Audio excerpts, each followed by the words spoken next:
Why, hello, you amazing, beautiful people, and welcome back to another Kendrick Lamar reaction video. We finished Mr. Morale and the Big Steppers.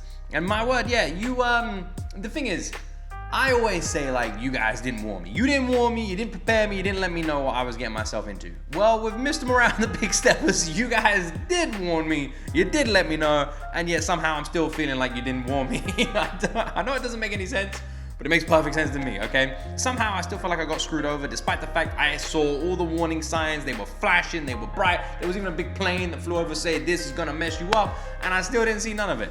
And yet, it really did. It was truly one of the most heartbreaking, heart-wrenching, emotional, powerful, moving things I've ever reacted to. And I truly mean that. I've never seen or heard someone open themselves up so honestly for the entire world to see, take us on their therapy session like we witnessed with this.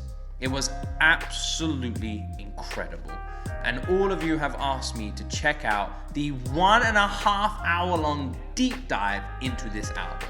Now, because this is an hour and a half long, and because we like to talk a lot, we pretty much double the runtime, this is probably going to be split up into 3 parts. I was going to try and do 2, but as you can see, I'm in a temporary setup right now. It's going to be quite difficult for me to split it into 2 parts. The reaction will end up being like 2 hours long, and I just don't have the time in this like temp setup to do that. I do apologize. If you want to wait until all episodes are out, you can just binge watch them back to back. But yeah, probably going to split up into 3 half-an-hour parts. I cannot wait to see all the things I missed, hear all the complications behind this album, what it was about, what like the deeper meanings are. I cannot wait. So how about I just stop talking and we jump straight into this bad boy. Shout out, by the way, Tennis Tom. Link to his channel's in the description. This guy is absolutely amazing. And if you enjoy this reaction, please like the video, please subscribe for more. Let me know what we should check out next, and let's jump into my first time ever reaction to a deep dive into Kendrick Lamar's Mr. Morale and the Big Steppers.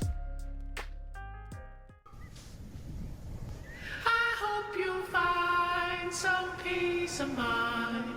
Mr. Morale and the Big Steppers was an event. 5 years went by since Kendrick's last album, and everybody had their eyes fixed on what he would do next. Tell them the truth. Oh my God, Kendrick I'm not always ready for released this. culture-defining I'm records not ready pointing for out this. important issues of our modern world. I'm so and excited. At first, it seemed like we were gonna get exactly that from Kendrick, presenting himself with so a diamond fucking crown excited of for this. thorns, saying stuff like "I am all of us," signed OK Llama, a word. I have to say, like, seeing the 2 pictures like side by side, seeing Kendrick just looking so like almost, I'd say like menacing, but it's the wrong word. Intense, I think it would be a better word. On the left on the album artwork, and then like seeing him on the right just smiling and just like looking just excited and happy. He's like, yeah, this is my crown, you know. It's really cool. I actually really like that. In the Bible, often used when a prophet speaks on God's behalf. It seemed like Kendrick was a prophet that was gonna save the world with this music. People expected another look at our broken society, like T-Pap or Good Kid, Mad City. But what we got was much darker than that. An intimate and personal look at the mind of a man whose public image surpasses him. What happens when hip-hop's savior is away from the spotlight? What happens when he goes back home to a normal family life? What happens when all of his ego accomplishments don't matter anymore? What happens when everything is stripped away and Kendrick Lamar looks directly at his reflection in the mirror? No way. Tell them you're. I've been going through something. United in grief puts us in the middle of a situation of which we have no context yet. Based off the first words of this album. You already know it's gonna be so fucking good, don't you? Like, am I the one who's so excited here? Like, just to find out this shit. Like, we already know it's like a therapy session. We already know Kendrick chooses himself. We already know, like, these things. And yet, we don't know. We can guess Kendrick does not feel well, hoping to find some peace of mind and paradise in his lifetime, and the recurring voice of his wife, Whitney, asking him to tell the truth, whatever that means. 1,855 days. I've been going through something. Everything starts making more sense when the context comes into play. 1,000 It would have been really cool if Kendrick released this song before the album came out, because then people would get like an instant release date on the album. I don't think he did that, but that would have been kind of cool. 855 being the exact amount of days between the release of Damn and this album. And we already guessed it, but he's going through something, even telling us to prepare for it, saying, be afraid. And then the Kendrick we've always known finally surfaces. What is a bitch in a miniskirt? A man in his feelings with bitter nerve. Asking a bunch of questions and directly answering them himself as a means to point out something that's obvious to him. What is a house with a better view? A family broken in variables. What is a rapper with jewelry?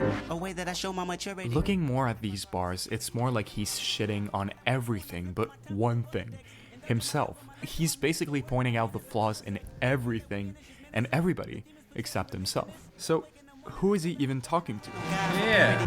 I wanna get me a therapist. I can debate on my theories and sharing it well. And then it becomes clearer. He's in therapy, talking to a therapist in his office, which makes you question, why is he even here in the first place? Started to feel like it's only one answer to everything. I don't know where it is. Whoa. We learned that Kendrick actually feels lost. And that checks out with those first lines of... Starting to think there's only one answer for everything, and I don't know where it is, you know?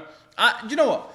I imagine so many people, including myself, feel like that a lot, where you just feel completely lost. And sometimes you just wish like the path was highlighted in like a fucking video game, you know? Like, just guide me, where the fuck am I supposed to go? And it just pings up like a video game, you know? Like, you've got like a map and it's like, here's your mission, go there, you know? Sometimes you just want that. And you do feel lost. Just know it's normal. We all feel like that. Kendrick feels like the that. album. We all feel like he that. doesn't have peace of mind. We all get myself that. in my life and my music. The word that I'm in is a cul-de-sac. He's been extremely focused on his career that I'm in until is a now, but cul-de-sac. he feels like this No through entire road. world leads to nowhere. I wake in the morning, another appointment. I hope the psychologist listening. Kendrick was a bit reserved in the Never first noticed the verse, car but noise. this is the moment where he decides to open up to the psychologist in a very distinct way. The new Mercedes with black G-Wagon away from. It was all for rap. I was 28 years young, 20 million in tax. Bragging, point by point, to the therapist about specific things he bought or accomplished with his money just to prove a single point. I grieve different. Oh, God, the drop every time, man. Look at all the things I bought, the G-Wagon and the pools or whatever. That's how I go through my struggles. This song is actually fucking banging. Also, the G-Wagon and the pools. I really love the idea of someone flexing and that's the two things. Man, I bought a G-Wagon and a bunch of swimming pools. It's just like, where'd you keep those swimming pools? You just got some swimming pools just fucking lying around the place? I grieve different. There is the something sound in of Kendrick's it is so past good. that he grieves over. But that's not the only way Kendrick grieves. I met her on the third night in Chicago, North America tour, my eye closed. Feet 5'4" from, she was a model. He actually starts recounting a story where he met a model that was a fan of his music while on tour in Chicago. Eyes like green penetrating the moonlight, hair done in a bun, energy in the room like. And for a moment, he forgets everything else and starts to be invested in that girl's life.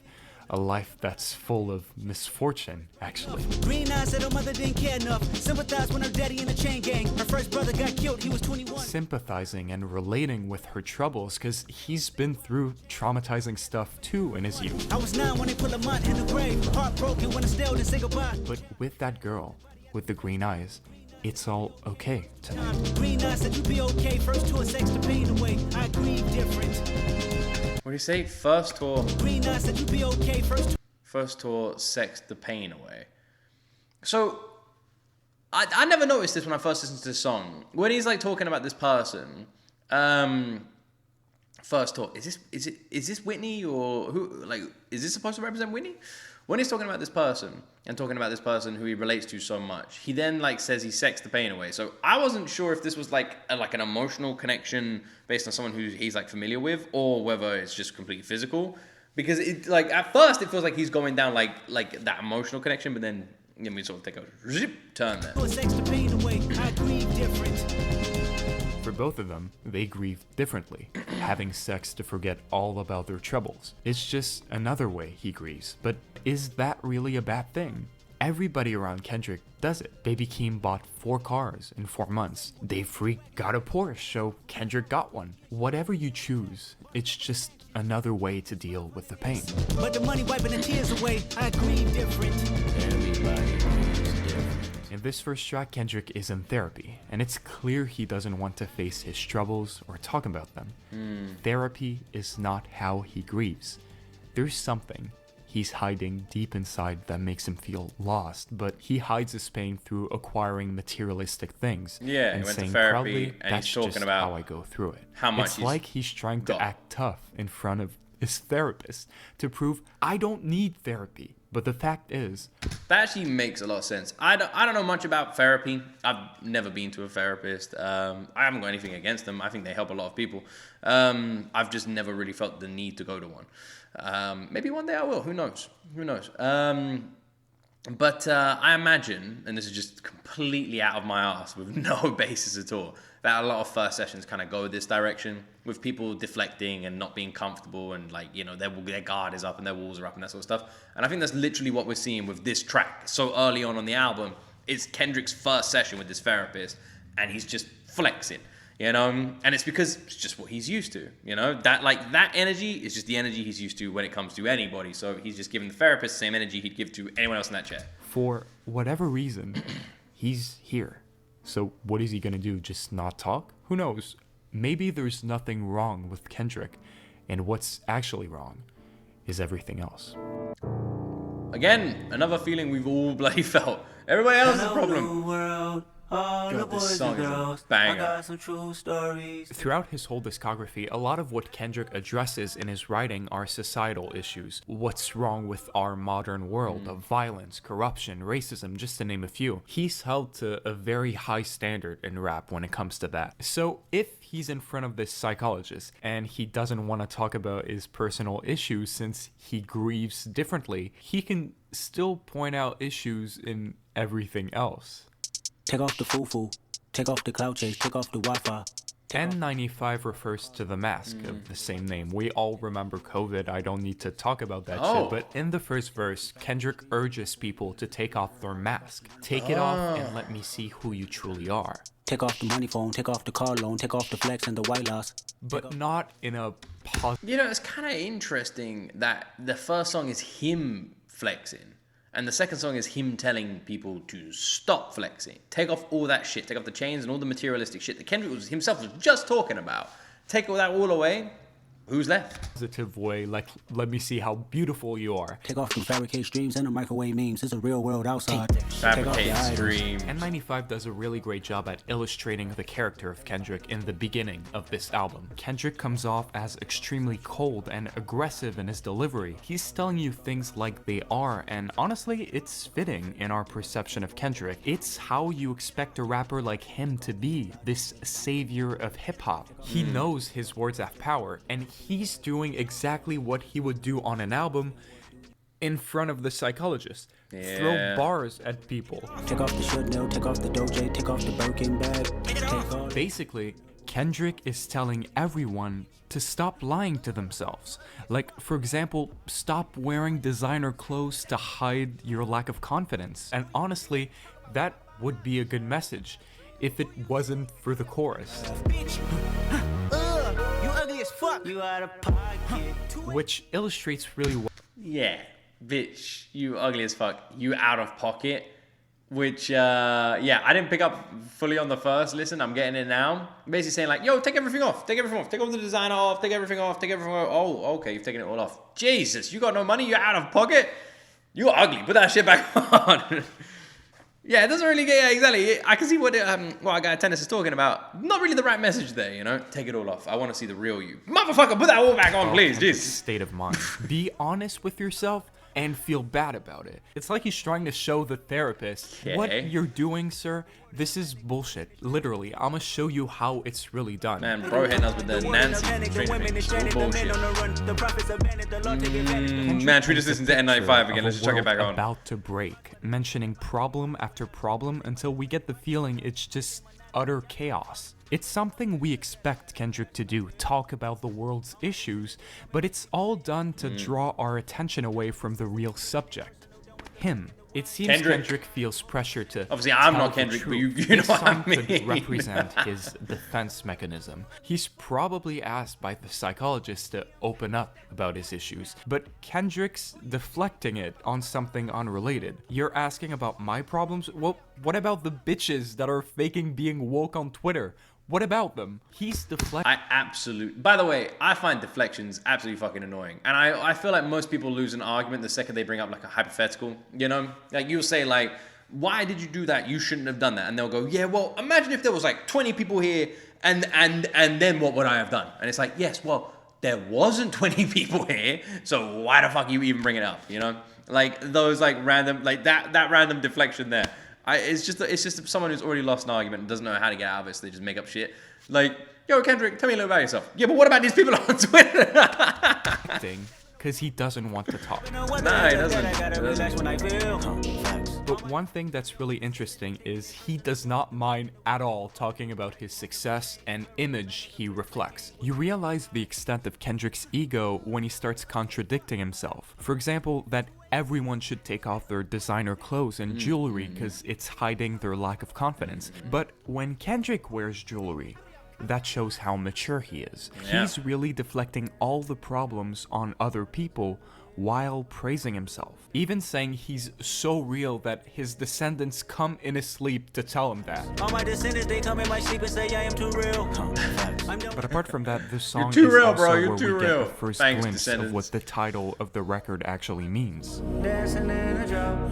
Hello to the big step, but never lose a count. And it's not a lot, but it seems the big stepper is someone who's mindless about what's going on around them, as he's dancing in a drought. Venting in the safe house. He's a big stepper. Do you think the big stepper is literally just like a blind person's tap dancing around the issue, you know? Someone who's like completely blind and ignorant to everything going on around. That's a big stepper. Dancing in a drought, careless about his issues, and venting in a safe house is basically what Kendrick is doing. Venting about every problem he can think of in this secure therapy office. Overall, this song is just a barrier Kendrick hides behind to avoid talking. There's this dark truth he holds, but it seems like we're getting nowhere. We need to find another way to understand what's really going on.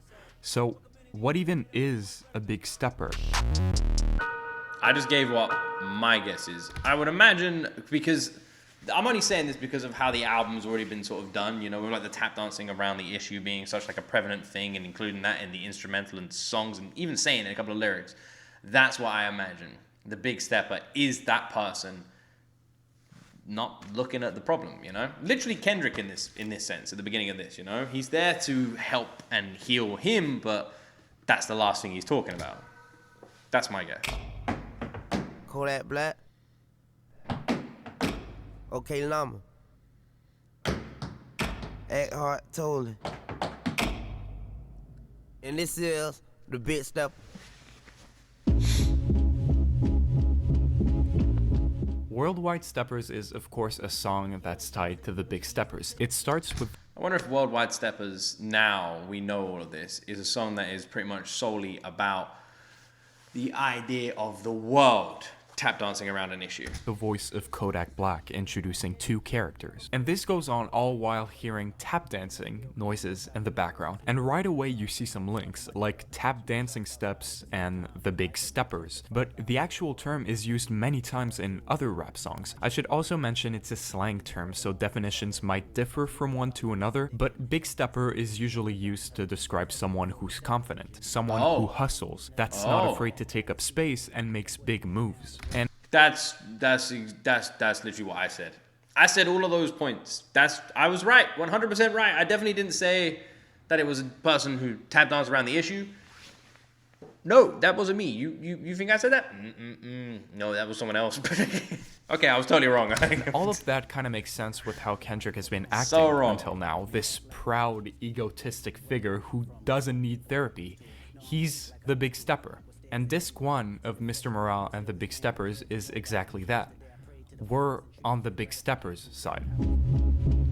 I'm a killer, he's a killer, she's a killer, bitch. If we're still assuming Kendrick we're on the is big in stepper therapy, side. the start of Worldwide Steppers is a really interesting one because it could act as an answer to one of the therapist's questions.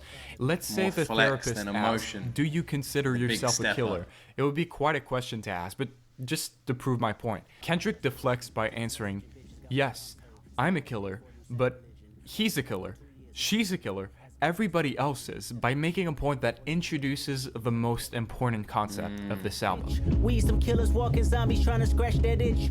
We're all killers.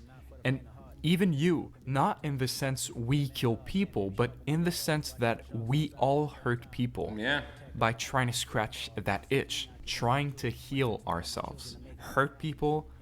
Germophobic hetero. I am not for the faint of heart. My genetic build can build multi-universes. Mr. Morale and the Big Steppers revolves around the theme of trauma and how it's passed on. And here, the idea that Kendrick tries to tell us is basically a person that has trauma is gonna try to heal that trauma by any means, but inevitably, it will cause trauma to another person by doing so. And Kendrick provides plenty of examples that we all do to prove this. Does he not mean inevitably? Or is inevitably another word? I've never heard that word before. It might be another word. Hurt people. You have trauma, you put that trauma on other people. This is literally something that we saw with the generation before us, I would say quite prominently, right? With parenting and that sort of thing. I feel like it's definitely not as much of a thing as it used to be. But do you know what? It was fucking weird, isn't it? It is well weird when you think about it, that the generation kind of before us and their generation above them too kind of just passed on the idea of just beating the shit out of your kids to showcase some kind of level of punishment. Like, it was weird that was just something. But the reason I'm saying this is because, like, my grandparents hit my parents. My parents hit me. Well, not my dad. My dad never hit me, but my mom. But then I was like, I'm never, ever, ever raising my hand to my kids, ever. Never. I'd never let anyone do that to my kids. I'm not doing it. No one's doing it. Nobody. And the reason for that is because I looked at me when I was younger, and I looked at how I felt getting hit. And I never learned shit. When like I would have those moments where it would be very painful and it would be awful, I was just angry afterwards. I was seething. I was mad. There was no part of me that was like, I would be good forever now. I was like so angry. And every time I was angry, and all I was being conditioned to was like, that's how you solve problems, with violence, with anger. And you're just shaking up a Coke can. And I remember that. I remember feeling like that. But it's weird how the generations before us don't. You know? Like how they felt, like, because they would have felt that. Like our parents would have felt that when their grandparents did it to them. And then they were like, fuck it, yeah, that felt awful. I'm going to do that to my kids. So weird, right? Like I said, it definitely feels like it's changing. But I never understand why people who were hit their kids. Because it's like, you should know, right? This isn't me at all trying to like push parenting on anybody. I understand every single culture is different. Every single parent is different. I understand. I was just talking about my own perspective as me as a son and as a father. And I'm pointing that out in correlation to this, where it is literally the idea of trauma. You know, you go through that sort of thing. For some reason, you push it onto other people. But Kendrick's saying you push it onto other people in the pursuit of healing yourself, which I find interesting.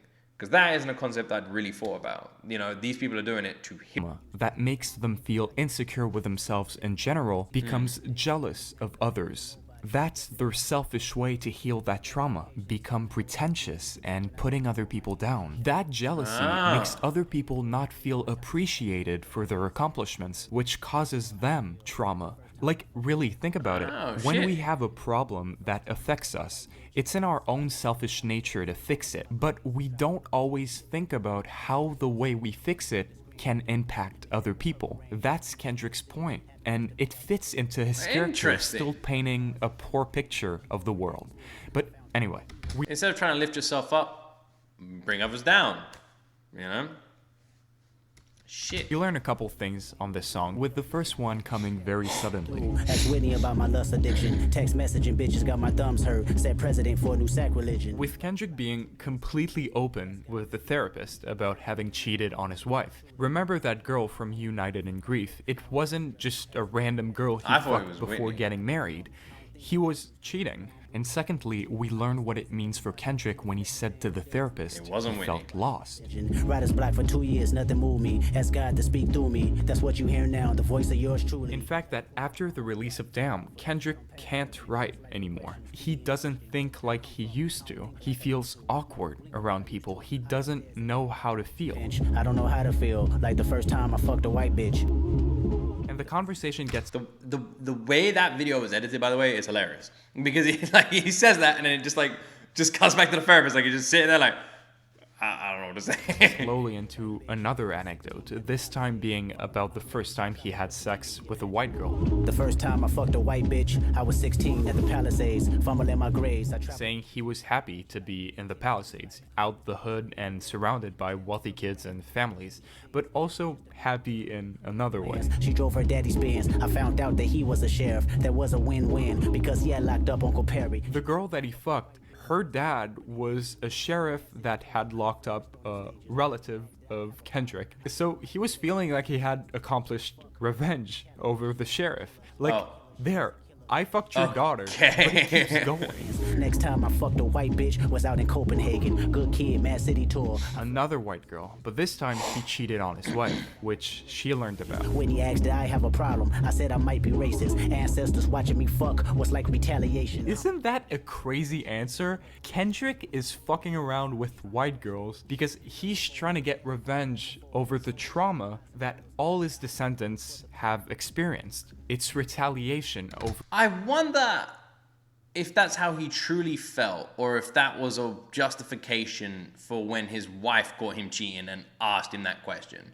You know, I don't know if that's ever fully addressed in this album, but I wonder if that's like truly deep down how he felt, or if it was just like, you cheated on me, yes, and that was a reason he gave. You know, we'll probably never know, but I do wonder. For the years of hate and torture they suffered. On N95, he says, all of my descendants, they come in my sleep and say I'm too real. Kendrick is trying to heal generational trauma, which takes us back to this first line. So Kendrick is trying to heal generational trauma by sleeping with beautiful women. This guy is the hero He's a killer, she's a killer, joking, bitch. obviously. We some killers walking zombies trying to scratch that itch. Kendrick feels guilt. Batman over the who? pain his Batman who? descendants endured from white people. Make Batman That's his whole different trauma. story. He's trying to heal this trauma by fucking white girls, but that causes trauma to his wife, who's hurt by Kendrick's acts. By trying to heal our own trauma, we're just giving each other more trauma.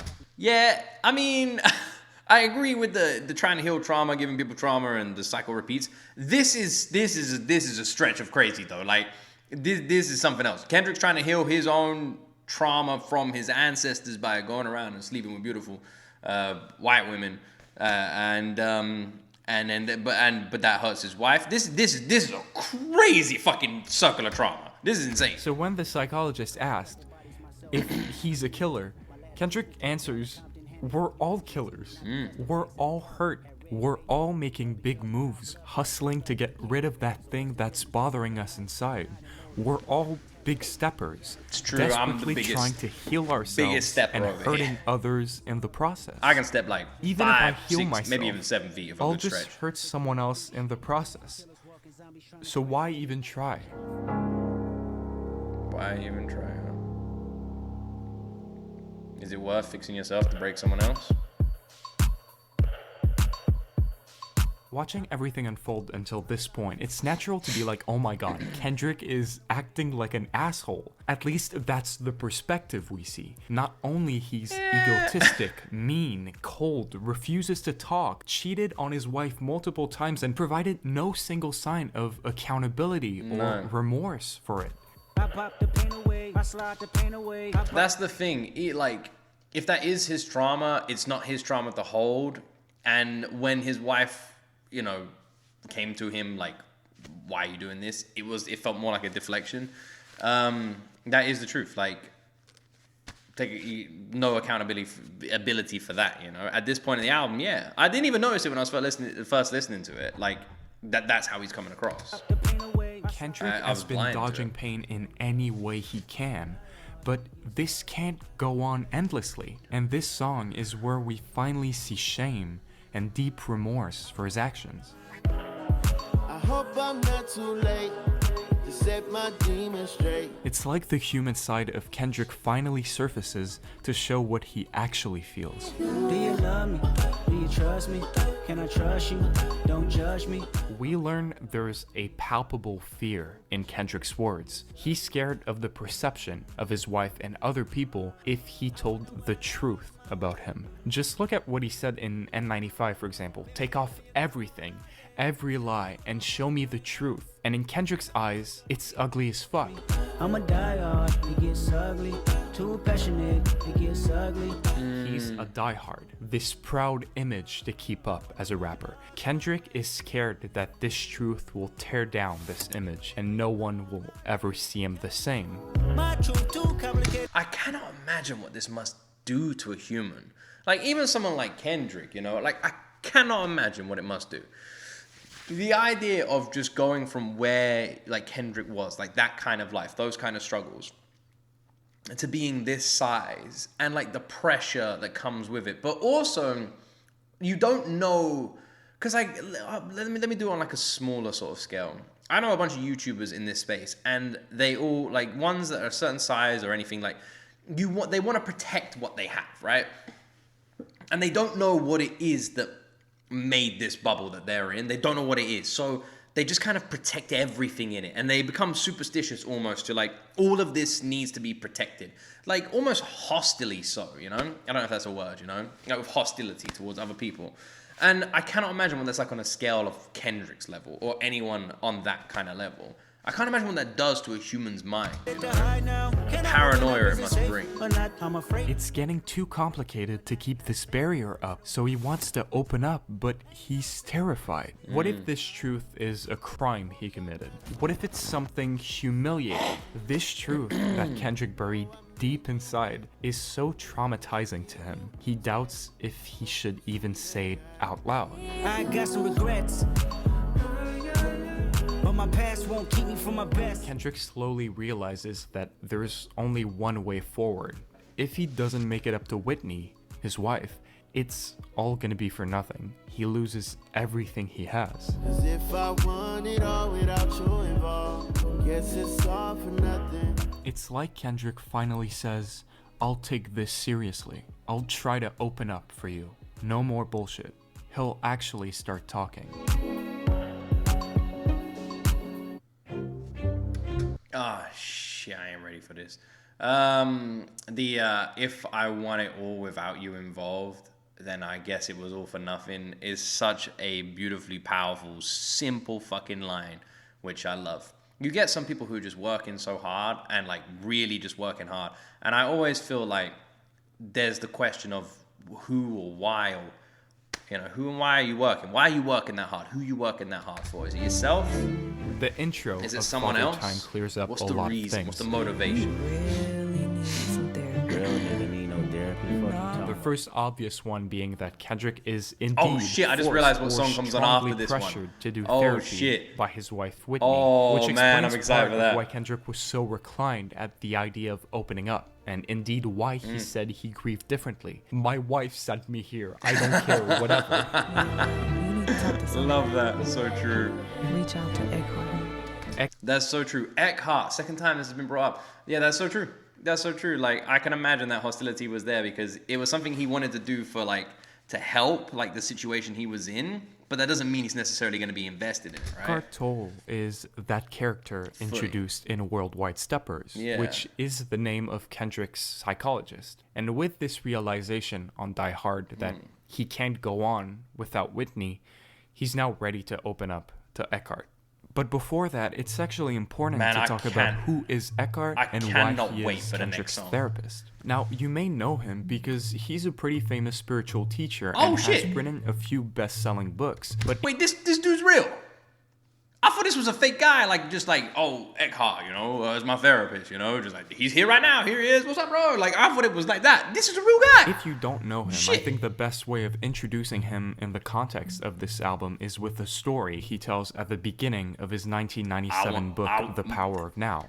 This dude's videos are fucking amazing, aren't they? This guy gives us everything we need to properly understand the situation of this whole fucking album and the insides of it. Like, right now, man, he's like, well, let me just tell you a little bit about this dude. 1977, Tell me, Eckhart bro. was a 29-year-old student, Look at a him. pretty So normal handsome, he's guy, got his but jumper with and stuff. a lot Looks of great. anxiety and depressive episodes Some people until say he's one too night expressive. he woke up in a state of absolute torture. His feelings of depression were unbearable, so much that he told himself, I can't live with myself any longer. Oh, shit. Wait, if I can't live with myself any longer, then there must be two of me. The one I can't live with anymore, and me. After that, Eckhart describes he had an epiphany, an out-of-body experience where his mind was separated from his conscience. And that morning, when he woke up, he had never felt more at peace. It followed with 2 years of what he describes like ultimate peace of mind. For example, he says, and I quote, I spent almost 2 years sitting on park benches in a state of the most intense joy. That's what Kendrick wishes for. It's the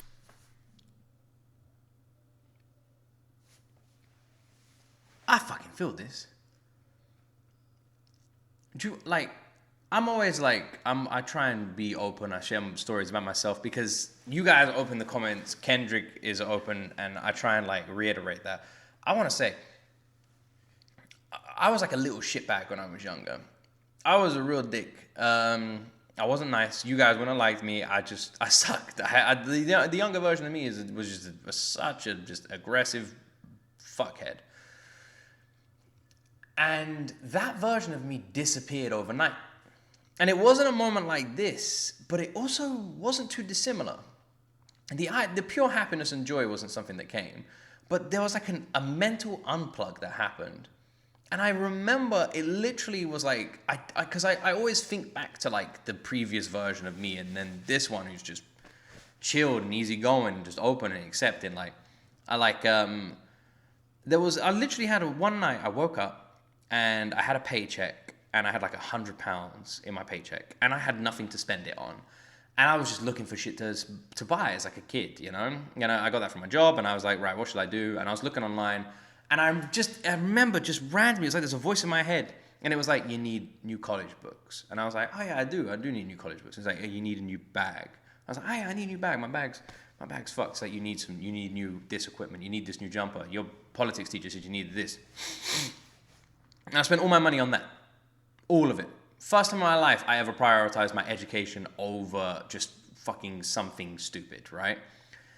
And I went and cut my hair. I had really long hair. Just got it booked in, went and cut it. And I had no reason for any of this. It was so weird. Like I had a different hairdresser. She was like, should we cut your hair short? I was like, yeah, go for it. And then like, I know this all sounds stupid. Some of you might have even skipped past this. But the reason I'm saying all this is because I feel this. It will happen completely randomly. And that idea of, I can't live with myself. And then instead of being like, you're like, well, to that part, go away. Here's the new me. But like actually being able to do that, I love that. First line of this love album. that. In the book following that, Eckhart writes, lots of people would occasionally come up to me and say, I want what you have. Yeah, Can you man. give it to me or show It's me how to get it. amazing. And I would say, you have it already. Great you just advice, can't man. feel it because your mind is making too much noise. If someone said this to me, I instantly would just be like, man, fuck you, all right? You don't tell me your secret, fuck you, you know? All right, keep your secrets. Some Gandalf style shit going on here.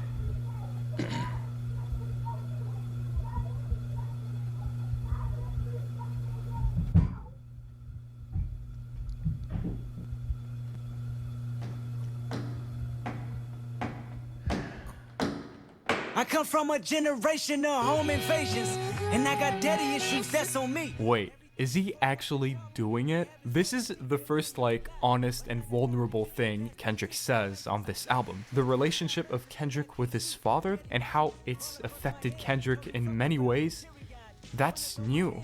The first verse tells us two memories Kendrick has about his father. The first one is when Kendrick was playing baseball as a kid and the ball flew right across his head and he didn't hit it. See, daddy issues all across my head. Told me fuck a foul, I'm teary-eyed. Instead of being like, it's okay buddy, try again, Kendrick's father is telling him, stop being weak and don't call a foul. Be better and hit it. And of course, what kid wouldn't feel bad after this? Wanna throw my hands, I won't think out loud, a foolish pride.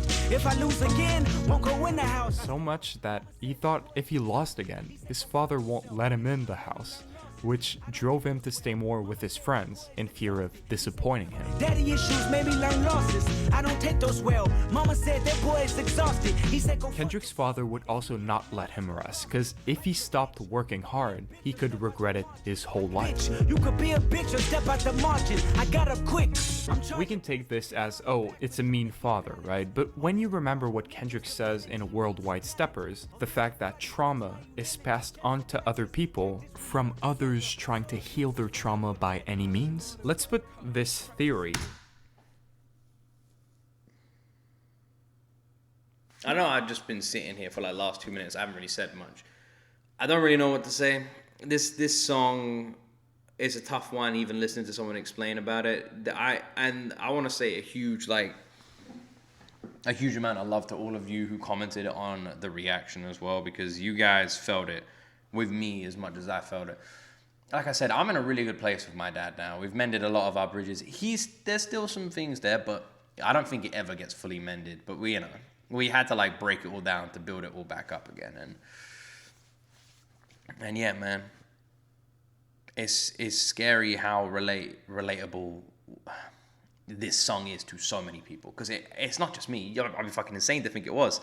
There's so many of you and so many other people who don't want to talk about it, including Kendrick. This guy didn't want to talk about it. He didn't want to talk about this at all. Finally, he's talking about it. And through Kendrick talking about it, bro, literally, by Kendrick choosing to heal himself, he healed us, man. In practice, when hearing you look someone at else talk other about songs this from Kendrick, it's we obvious feel it. that Kendrick's father had a tough experience growing up himself, and perhaps made mistakes like not working hard enough at times, and that cost him a lot. So this is one of the main fuck-ups that parents make, especially the older generation of parents.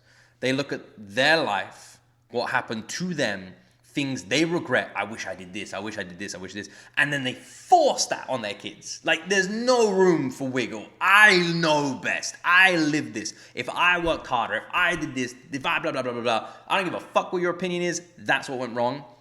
This is what we're seeing here. Trying to heal that regret, he makes sure that Kendrick doesn't make the same mistake. But he does it by inflicting trauma on Kendrick. It's forced. It's really sad because Be better it than I comes was. from a I place know of better. love for sure, but it's perceived as not being good enough. Early morning wake ups, practicing on day offs. The chorus by Sampha is a continuation of Kendrick's non-stop work to keep his father proud. Tough love, bottled up, no chase on me, no chase on me. He's swallowing his feelings like a neat liquor, a shot of liquor poured straight from the bottle at room temperature. Yeah. But completely in contrast to that chorus, he again puts the blame on himself and talks about the good that came out of it. I got daddy issues, that's on me. Looking for When you're young, you do.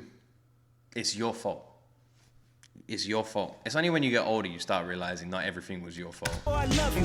Really empathizing for my relief. Saying that the lack of affection he got as a kid, like in the form of a simple I love you, made him emotionally tougher. For example, when he scraped his knee, he would immediately get up and not cry about it. Cause if I cried about it, he surely tell me not to be weak. Kendrick's father also taught him to trust nobody, which was technically good advice knowing now Kendrick is a famous rapper, and a lot of people would want to take advantage of him now. Yeah, but I guess. it also had some other less positive impacts. This made relationships seem cloudy, never attached to none. Making it another additional reason for Kendrick's lust, his sex addiction, because he has a hard time attaching himself to one woman. Daddy issues kept me competitive. That's a fact. the scary part about this isn't usually something you hear from like parents who are still together. But I guarantee a lot of you watching this reaction right now whose parents aren't together, I can't speak on behalf of my female audience, so maybe you guys can let me know in the comments down below. But like with the male, I can only speak from my perspective.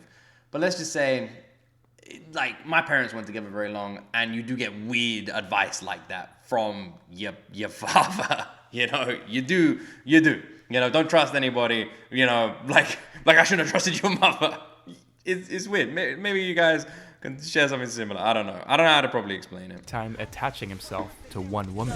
Yeah, just those broken opinions of a broken man. Constantly oscillating between the traumatic experiences he had as a kid with his father and the good that came from it. If we're thinking rationally, it doesn't go together. It's like you're saying... You say that, but fucking hell, man, it is weird. It's so weird saying this, but there you can take good from the shit. Like you can, and like some of the shit you go through does make you a better person.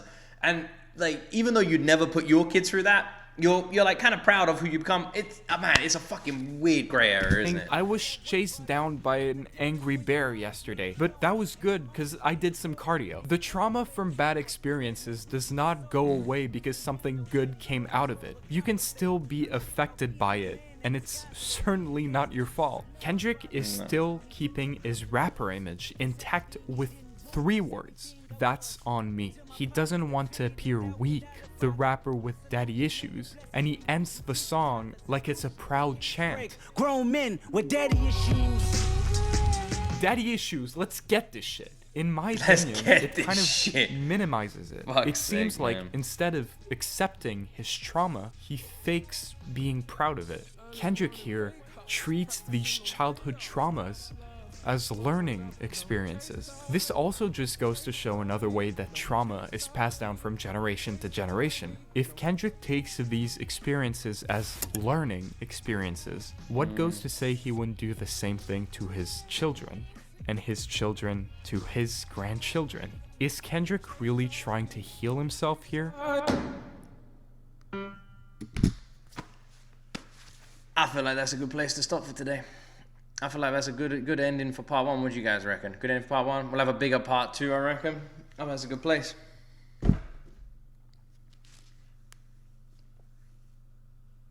So weird, isn't it? It's so weird. It's weird. It's weird. Like when I say these things, I'll be honest. Sometimes I worry that like you guys will just look at me like I'm fucking crazy. I do. I try and be like open and honest, but there's a part of me that I'm still not fully, I still keep things to myself like everybody does. So I guess should we try it? Should I just be 100% plain? When I look back at the shit that I went through, I feel like there are parts of the fucking stuff that I went through that made me a good person that I am today, and I feel like that. And it's weird, like, I would never go back and change any experience of my past, despite of how awful some parts of it might have been. But I would never put that on my kids, ever. And it's weird, isn't it? That whole sentence doesn't make any sense. It's all a fucking contradiction. If I'm proud of who I am, and there's some shit that you go through, you went through fire to become this person, and you're proud of who you are, and this made you this, then why would you not continue that? Because you wouldn't change it, so why'd you not continue it? You know what I mean? It doesn't make any sense. It's literally like, if you're like, oh, here's the Krabby Patty secret formula, but no. It's super strange. Like, even saying it out loud, I just feel like it doesn't make any fucking sense. And that's exactly what Tennis was saying. It doesn't make any sense. It doesn't. It shouldn't make any fucking sense. But it does. I don't know. Do I sound crazy saying this? I don't know, man. I don't know. The father time one always fucks me up. I feel like anybody who's had strained relationships with their parents in general, or even a good one, because I had a lot of comments of people saying that they had a really good relationship with their parents, and father time makes them like happy for it. And I hope one day that my boys can write the same comments on some future reactors channel and say those exact words. That's what I want. That'd be pretty fucking awesome.